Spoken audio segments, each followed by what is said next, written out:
doing this in a very cost-effective way, but also, as I said, making sure that we are prioritizing public safety throughout the execution of the program. Okay, I'm going to get to the amnesty issue in a minute. You know, what I find troubling is that the evidence that law enforcement has shown across the country is that this, you know, you're the wrong person to ask, but I'm going to make the statement anyway, Ms. Geddes, that the confiscation of these firearms will do nothing to improve public safety in this country. Absolutely nothing. In fact, gun crimes continue to go up even during this amnesty program, and not by firearms owners. So I guess what I'm concerned about is the law enforcement community has pushed back on government and has voiced their concern and their opposition to being the ones responsible to confiscate these firearms, including the RCMP. I'm just wondering, you know, you can go to industry and ask them to voluntarily surrender the firearms that fall under this prohibition, you know, voluntarily with compensation, which I hope will be appropriate, except the taxpayers are going to be on the hook for it. But how are you going to deal with individuals? Who's going to collect the firearms from individuals who resist this policy, not because they are criminals, but we've made administrative criminals out of people without committing a criminal act. And I'm just kind of concerned about that. And I want to get to another question that it's in line with it, so together. So the government has introduced legislation to, you know, some proposed legislation and changes to the Elections Act. One of them being the election might take place later in October, like October the 27th of 2025. So has there been any thought to the impact changes to the Elections Act will have on the amnesty period, which goes till October 25 of 2025? And the impact, you know, we will have no government sitting at that point in time. Is there some provisions going to be in place to make that work, and how that's going to look moving forward? Thank you for your question. So I'll try to answer both of those together. I do want to acknowledge your point. Gun crime in this country is extremely complex, and finding ways in which to be able to address it. There's not one simple method, one simple program that is going to address gun crime completely. There's a comprehensive approach that we are putting in place, whether it's dealing with communities directly through investments, the Building Safer Communities funds, investments and support to the RCMP and to CBSA to be able to address some of those challenges. So the firearms compensation program is certainly one part of a broader and more comprehensive program to be able to address gun crime in the country. I'll ask Commissioner Duham if he wants to add anything about the law enforcement aspects of gun crime. But on your second question around the amnesty order, as we are designing the program, and we are doing it, as I said, adhering to those principles, including how we prioritize public safety, which I think is partly your question, is how do we make sure that Canadians are safe throughout this program? So that is one of the most kind of compelling features of the program design, certainly. We are providing advice to government on how we intend to implement this, including how best to be able to meet the dates of the amnesty order as they're set out. So we will continue to provide that advice to government. Thank you, Mr. Motts. We're moving over to the Liberals now. Excuse me. Ms. O'Connell, please, for 5 minutes. Thank you, Chair.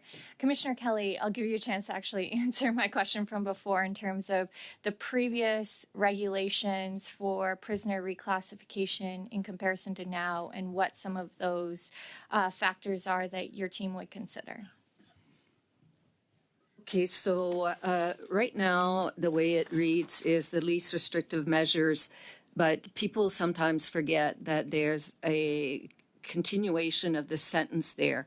It's that are consistent with the protection of society, staff members, and inmates.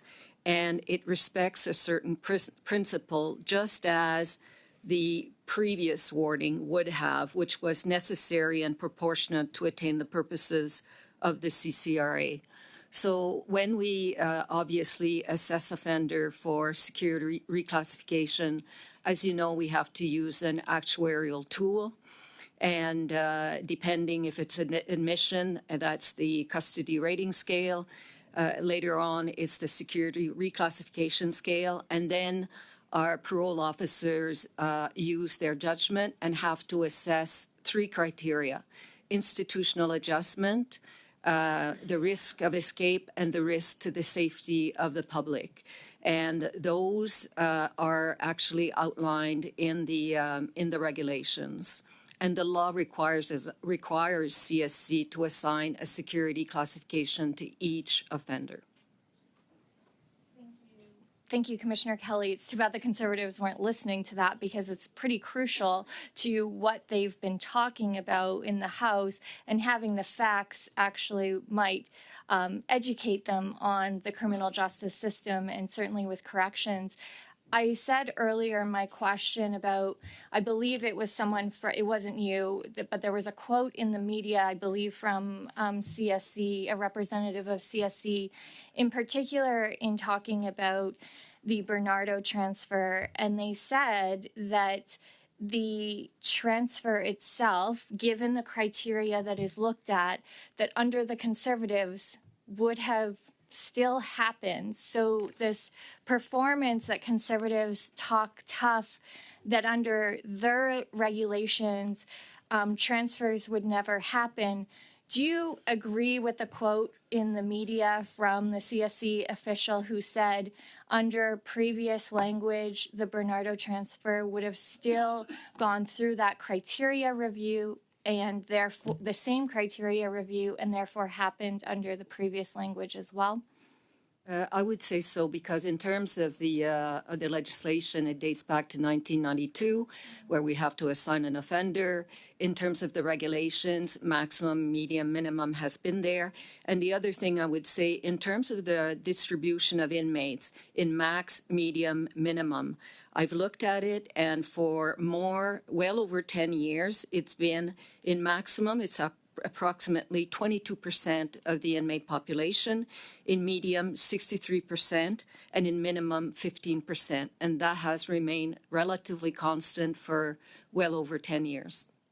Thank you, Commissioner. I think it's important that Canadians understand how the incredible work that you all do to keep the community safe, the difficult decisions in making these reviews, and that politicians' performances can't possibly take into account the incredible work that your team is doing. It's not one individual, it's a team who makes these assessments to keep the public safe. And what often is lost in these debates, or not even debates, these talking at lectures from Conservatives who don't think about the safety of officers working in these facilities and the incredible risk that they take to keep Canadians safe, and that is a crucial element of these assessments. So thank you for clarifying to committee. Thank you, Chair. Thank you. Madame Michaud, please, for 2.5 minutes. Merci, Monsieur le Président. Thank you, Chair. Mr. Duhem, thank you for your good service. It is well known in the public arena that the RCMP suspects some communities to be working for Beijing in Quebec, and commitments have been made to prevent foreign interference in Canada. What is the specific mandate given to the RCMP to do this? Thank you, Chair. First, the RCMP has the mandate to investigate everything that is foreign interference. We work closely with our international partners as well as with our partners across the country. We work jointly to investigate the threats and protect communities. And in this case, we had received public complaints. And the RCMP as an organization adopted an aggressive approach, sent police cars to the site and sharing with the diaspora in English and French and Mandarin to encourage citizens to come forward and to talk about what we were suspecting. I received a letter last week from an anonymous person to thank us for the work. That's just one person, but I'm sure that that individual is speaking on behalf of many others. Thank you. I'd like to come back to car theft. I was pleased to hear you say earlier that since mid-February, the exchange of information with Interpol is unfolding very well. The government announced that it had the intention to ban certain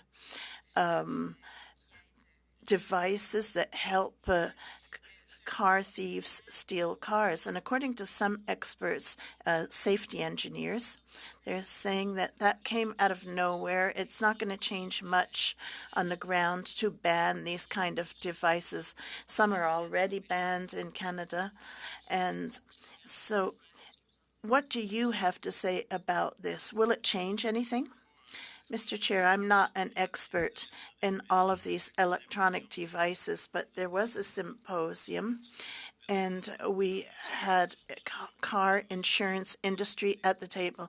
It's much bigger than just the RCMP. I'm sure that we can prevent stolen cars from leaving the country. We need to sit together and find solutions. Thank you. Julian, please, for 2.5 minutes. Merci beaucoup, Monsieur le Président. Monsieur Vignon, I asked the question of the Minister, given the rising and disturbing trend in far-right violence motivated by hate in 2022, 2023, every single ideologically motivated mass killing in North America was committed by far-right extremists manifesting hate towards a variety of groups. What measures are CSIS taking to counter that rising tide? Merci, Monsieur le Président, and thank you, Mr. Julian, for the... Thank you, Chair. What you're describing, Mr. Julian, is one of the most significant evolution in terms of violence in not just in Canada, but across the world. At CSIS and with our partners, we have done a lot of work both in terms of conceptually defining what is ideologically motivated violence, because it is morphing. It is, it is not just, people who are anti-immigration or who are anti-Semite or Islamophobe. It's also anti-authority. We've seen a number of the threat vectors increasing. And so from that point of view, CSIS, we're devoting, about 50% of our counterterrorism resources to address to investigate the threat of ideologically motivated violent extremism. And I would say that it is also more than just a CSIS or law enforcement or federal issue. The way we describe it is we use the analogy of a funnel. So if you look at the narrow end of the funnel, this is where CSIS, RCMP, we investigate, we engage in counterterrorism operations. But when you go up in the funnel, you may have criminal activity that would be hate speech, something that the criminal code may address. But the rest of the funnel, where you have the vast majority of the people there, it's protected speech by the charter. It's vile hate speech. It is, people who are engaging in radicalization, are identifying each other, and then are essentially being able to bring some of the most radical people and bring them into encrypted chat rooms where they are further radicalizing themselves. And this is where we see some of the individuals who are engaging in plots. And so we are, right now in Canada, we have people who are engaged in these activities, who are under active investigation by both the RCMP and the criminal side, but a number of national security investigations. And you're right to point out to the rise of this phenomenon in our country. What are the tools that you need to really combat this rise, which seems to be fostered as well by foreign governments? So there is a tie, Putin's IRB promotes far-right hatred and targets individuals. So what are the tools that you need? So very quickly, I would say that first we need to have a national discussion on this because, as I said, it is more than just a federal level. And from a CSIS point of view, it's all of the ability to get access to data. And the further previous line of questioning regarding the Supreme Court decision